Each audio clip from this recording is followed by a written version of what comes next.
Isang balita ang gumimbal sa buong mundo. Isang kwento ito na hindi tungkol sa giyera o politika, kundi tungkol sa lupa, ang lupang minsan nang itinakwil at sinabing patay na. Isang makapangyarihang bansa mula sa kanluran ang dating nangako ng langit at lupa sa isang umuunlad na bansa. Gamit ang kanilang teknolohiya na di umano'y walang kapantay, ginawa nilang laboratorio ang matabang lupain ng isang probinsya. Ngunit sa huli, ang teknolohiyang iyon ay nakaw lamang pala, at ang eksperimento ay pumalpak. Ang naiwan ay isang bundok na halos mamatay ang lupa dahil sa kemikal, at mga pamilyang nawalan ng kabuhayan. Ngunit sa gitna ng kawalan ng pag-asa, kung saan ang mga bata ay umiiyak dahil sa gutom, isang hapon ang dumating. Hindi siya dala ng ingay ng media o mga politiko. Dala niya ay isang uri ng binhi at ang kanyang puso na hindi kayang tiisin ang iyak ng mga paslit. Ngayon, ang paglubog ng araw sa kabundukan ng Benguet at ang mga palayan sa Nueva Ecija ay nagbago na ng kulay. Ang dating maputla at tuyot na lupa, ngayon ay kumikinang sa pula ng mga mansanas at ginto ng mga palay. Ano nga ba talaga ang nangyari? Kabanata 1, ang sugat ng kahapon. Ako si Mang Nanding. Isa akong senior advisor sa Department of Agriculture dito sa Pilipinas. Tubong probinsya, lumaki sa hirap at nakita ko kung paano namatay ang tatay ko dahil sa kakulangan ng suporta sa pagsasaka. Kaya naman, inialay ko ang buong buhay ko para baguhin ang sistema ng agrikultura sa ating bansa. Naalala ko pa ang araw na yon. Nasa Geneva, Switzerland ako para dumalo sa Vienna Agriculture Forum. Napakalaking pagtitipon ng mga eksperto mula sa iba't ibang panig ng mundo. Lahat ay nagpapaligsahan, nagmamayabang ng kanilang mga bagong tuklas. Sa oras ng tanghalian, napadpad ako sa booth ng delegasyon ng Japan. May inaalok silang mga hiwa ng mansanas. Sa totoo lang, wala akong gana. Sanay na tayo sa Pilipinas na ang mansanas ay imported, mahal, at minsan ay makunat na kapag dating sa palengke. Pero noong kagat ko ang maliit na hiwa na yon, para akong tinamaan ng kidlat.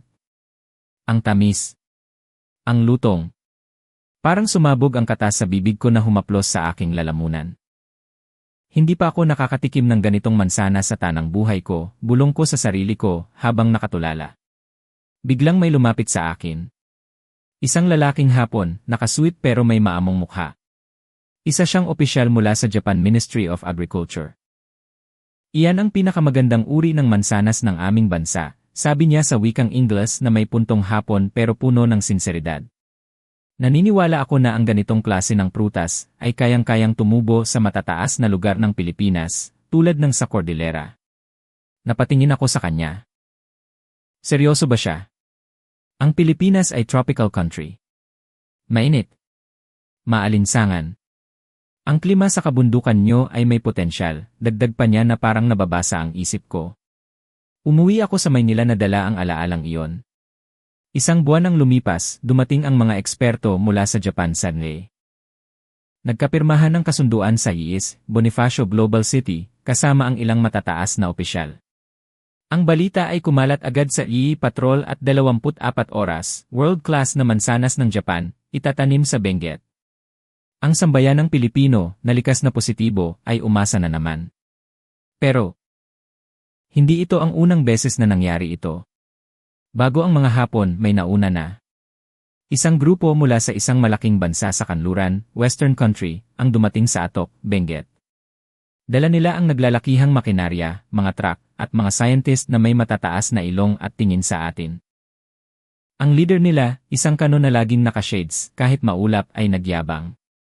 Sa teknolohiya namin, kahit sa bato, tutubo ito, sabi niya sa harap ng mga magsasakang igorot na nakabahag at nakatingin lang sa kanya nang may pag-aalinlangan. Hindi sila nakinig sa payo ng mga katutubo. Hindi nila ginalang ang lupa. Nagtanim sila base sa data ng computer, hindi sa tibok ng lupa. Makalipas ang 2 buwan, tumawag sa akin ang kapitan ng barangay. Sir Nanding, patay na lahat. Dali-dali akong nag-drive paakyat ng Cannon Road. Ang nakita ko ay dumurog sa puso ko. Ang mga puno na dapat ay berde, ngayon ay kulay kalawang. Ang mga ugat ay nabulok. At ang lupa. Ang lupa ay naging maasim, acidic, dahil sa dami ng kemikal na binuhos nila. Nang tanungin ko ang Western leader, ang sagot niya ay tumatak sa utak ko hanggang ngayon, tulong lang ang ginagawa namin. Ang problema ay nasa lupa ninyo. Pangit ang quality ng lupa sa Pilipinas. Pagkatapos noon, nag-impake sila at umalis, parang mga turistang nabagot lang sa bakasyon. Iniwan nila kaming luhaan. Ang mga magsasaka, na umutang pa ng puhunan para makisabay sa proyekto, ay lubog sa utang. Ang gobyerno, binatikos ng media. Palpak na proyekto, sigaw ng mga headline. Sa gabing iyon, nakatayo ako sa gilid ng bangin sa Benguet, nilalamig hindi dahil sa hangin kundi dahil sa hiya at galit. Niloko tayo, bulong ko. Kasalanan ba ng lupa natin? O kasalanan ng yabang nila? Kabanata 2, ang muling pagtitiwala. Bumalik tayo sa kasalukuyan. Matapos ang kabiguan sa mga kanluranin, dumalo ako sa isang Asian Agriculture Summit sa Okada, Manila. Mabigat ang loob ko. Wala na akong tiwala sa mga dayuhan. Habang umiinom ako ng kape at nakatingin sa Manila Bay, lumapit sa akin ang isang lalaki. Hernanding. Siya si Air Atsushi Sato ng JICA, Japan International Cooperation Agency. Gusto ko lang sana makausap ka tungkol sa mansanas na pinag-usapan natin sa Geneva, magalang niyang sabi sa bayu ko. Nanigas ako.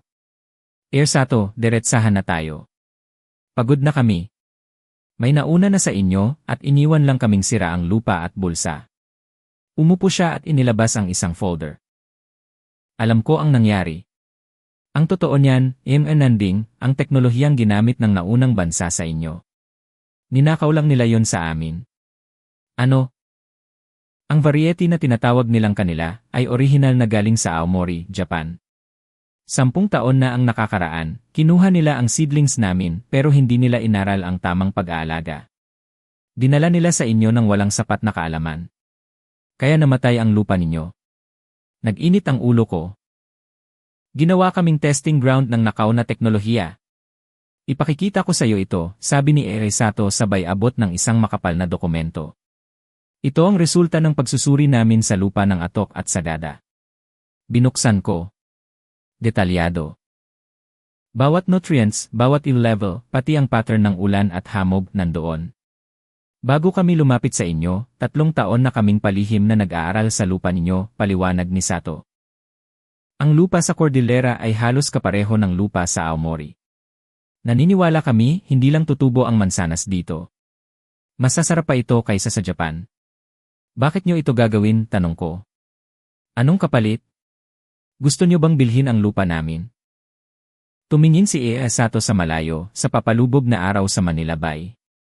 Noong wasak ang Japan pagkatapos ng gyera, maraming bansa ang tumulong sa amin. Ngayon, gusto lang naming ibalik ang pabor. Hindi ito negosyo, Hernanding. Ito ay kizuna, isang ugnayan. Sa kabila ng takot ko, may naramdaman akong sinseridad sa kanya. Iba siya sa mga nauna. Wala yung yabang. Ang meron lang ay respeto. Kabanata 3, ang pagtatanim sa ulap. Pumayag ako pero mahirap kumbinsihin ang mga taga-Benguet. Nang dumating ang team ni Air Sato sa Atok, sinalubong kami ng malamig na tingin ng mga magsasaka. Si Mang Ben, ang leader ng kooperatiba, ay lumapit habang umunguya ng MOMA, Betelnut. Sir Nanding, sabi niya sa Ilocano, kung lolokohin lang ulit kami, umuwi na lang kayo.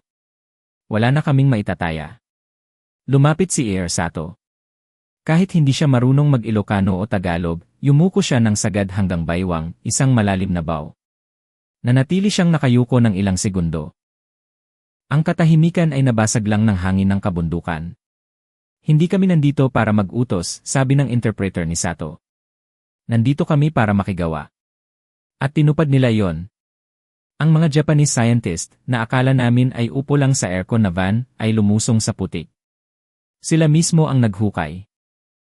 Sila ang nagbuhat ng mga sako ng organic fertilizer. Kumain sila ng kamote at uminom ng kape ng Benguet kasama ang mga magsasaka. Ang dinala nilang binhi ay hindi ordinaryong mansanas. Ito ay isang modified variety, binago sa lab para kayanin ang tropikal na sikat ng araw sa umaga at ang lamig ng gabi sa bundok. Ang unang 3 buwan ay maayos. Pero pagsapit ng ika-4 na buwan, dumating ang pagsubok. Isang matinding El Nino ang tumama. Natuyo ang mga sapa. Ang mga dahon ng mansanas ay nagsimulang manilaw. Sabi ng aba, bulong-bulungan ng mga tao. Mamatay din yan. Pero hindi sumuko si Air Sato. Nagpatawag siya ng emergency meeting.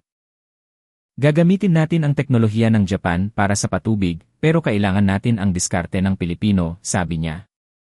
Nagdala sila ng mga drip irrigation system na pinapatakbo ng solar power. Pero ang tubig ay kailangang manggaling sa malayong ilog sa baba ng bundok. Dito lumabas ang bayanihan. Ang mga lalaki, babae, at pati mga bata ay nagtulong-tulong maglatag ng hose paakyat ng bundok. Ang mga Hapons at Pilipino, balikat sa balikat, ay nagpasa-pasa ng mga tubo. Pagkalipas ng 2 linggo may himalang nangyari. Ang mga naninilaw na dahon ay biglang humiwa ulit. At isang umaga, habang makapal pa ang hamog, fog, may nakita si Mang Ben, Sir Nanding. Sir Nanding, sigaw niya habang kumakatok sa tinutuluyan ko. Lumabas kami at tumakbo sa taniman. Sa gitna ng hamog, may mga puting tuldok sa mga sanga. Namulaklak ang mga mansanas. Napakaganda. Para kaming nasa ibang bansa, pero alam naming nasa Pilipinas kami. Ang bango ng bulaklak ay humalo sa amoy ng pine trees. Si Air Sato, na laging seryoso, ay nakita kong nagpupunas ng luha sa gilid ng kanyang mata. Nang dumating ang anihan, ang mga mansanas ay kulay dugo sa pula, aomori red. Pero nang tikman namin, laking gulat ng lahat. Mas matamis, sigaw ni Mang Ben, mas matamis pa sa dala nyo noon galing Japan. Pinaliwanag ni Air Sato na ang matinding sikat ng araw sa Pilipinas ang nagbigay ng ekstra sugar sa prutas.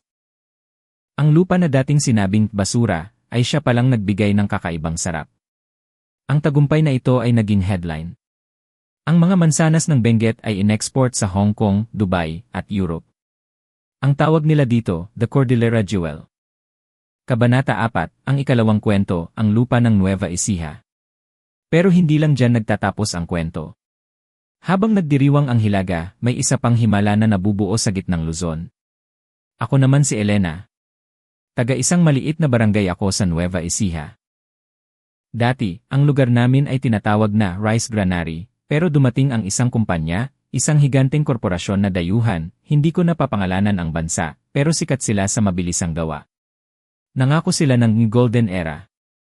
Nagdala sila ng mga kemikal na magpapabilis daw ng ani. Sa unang taon, totoo, dumami ang ani. Pero sa ikalawang taon, naging abo ang lupa namin. Tumigas. Namatay ang mga bulete. Kahit damo ayaw nang tumubo. Tapos, bigla na lang silang nawala ng singilin na sila ng gobyerno dahil sa polusyon. Naiwan kami sa gitna ng tigang na bukid. Ang mga bata, minsan nakikita ko, kinakayod ang natitirang tutong sa kaldero. Wala kaming makain. Isang hapon, may dumating na lumang tamaraw walang escort. Walang wangwang. Bumaba ang isang lalaki na nakamaong at t-shirt lang. Ang pangalan niya ay Seiichi Nakamura. Kasama niya ang isang maliit na team ng mga Hapons. May dala silang mga pala at kakaibang gadgets. Anong gagawin niyo dito, mataray kong tanong. Wala na kayong mapipigas sa lupa namin. Patay na yan.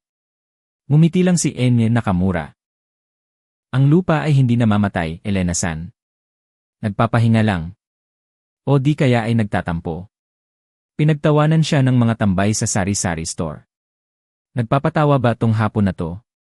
Kausap ang lupa.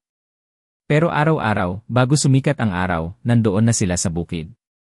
Sinusukat ang moisture. Tinitikman ang lupa, literal na tinitikman nila kung gaano kaalat. Hindi sila gumamit ng mabibigat na traktora na didiin sa lupa. Gumamit sila ng kamay. Dala nila ang isang uri ng rice variety mula sa Japan na kayang mabuhay kahit sa konting tubig at maalat na lupa. Ilang linggo ang lumipas, wala pa ring tumutubo. Ang mga marites sa amin nagsimula ng magkalat ng chismis. Nako, scam yan.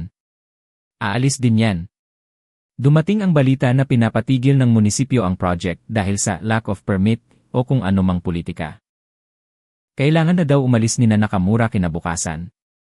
Pero nang gabing yon, dumating si Bagyong Ompong. Signal number 3. Umuugong ang hangin. Lumilipad ang mga yero. Nakadungaw ako sa bintana, iniisip ko na baka nasa hotel na ang mga Hapon.